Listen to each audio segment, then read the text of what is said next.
জামাই ষষ্ঠী, যার এক নাম হচ্ছে অরণ্য ষষ্ঠী। ছোটো থেকে মা দিদাকে দেখে এসেছি এই পুজো করতে, উপোস করে ডালা সাজিয়ে পুজো করতে। তাই এখন আমরা চলে যাচ্ছি সেই উদ্দেশ্যে।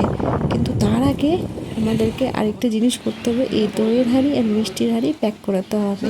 হ্যাঁ, বড়মশাই আগে থেকেই অর্ডার করে দিয়েছিল, তাই আমাদের এটা নিতে খুব একটা দেরি হয়নি। হ্যাঁ, সঙ্গে কিন্তু ইলিশও নিয়ে নিই। আরেকটা কাণ্ড ঘটে গেছে এখানে, আমাদের বাড়ি যেতে অনেকটাই লেট হয়ে যাচ্ছিলো। তো ফোন এসেছিলো আমাদের, যে মা অনেক ওয়েট করার পর সেখানে পুজোর স্থানে চলে গেছে আর আমাদেরকে ওখানে ডিরেক্ট ডেকে নিচ্ছে, কারণ আমাদের বাড়ি থেকে বেরোতে অনেকটা লেট হয়ে গেছে।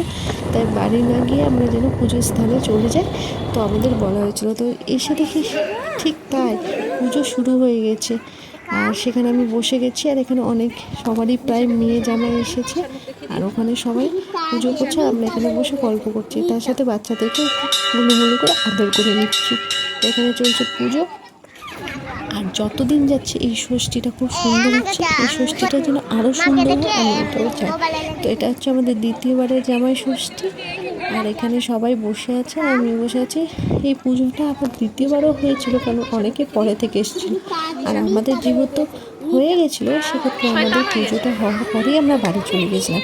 আর আমরা তো ব্যাগপত্র নিয়ে একবারে মন্দিরে ঢুকে গেছিলাম, কারণ আমাদের আর বাড়ি যাওয়া হয়নি, তো সেক্ষেত্রে ফ্রেশও করা হয়নি। তো এখান থেকে আমরা বেরিয়ে গিয়ে দেখি মা এরকম টিফিন রেডি করে আমাদের দুজনকেই তুলে দিয়েছে।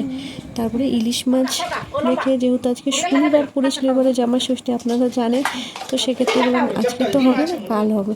তো এখানে ইলিশ মাছ হাতে ধরে আমার বরের কয়েকটা ছবি তুলে দেওয়ার পর চলে যায় দুপুরের খাবারে। সেখানে লুচি, আলুর দম, পায়েস মা করে রেখেছিল, আর এখানে মা সব কিছু করে দিচ্ছে। আর এই বিকালবেলা ছিল এই লস্যি করার পর মা নিরামিষের মধ্যে অনেক রকম ভ্যারাইটিস করেছিল।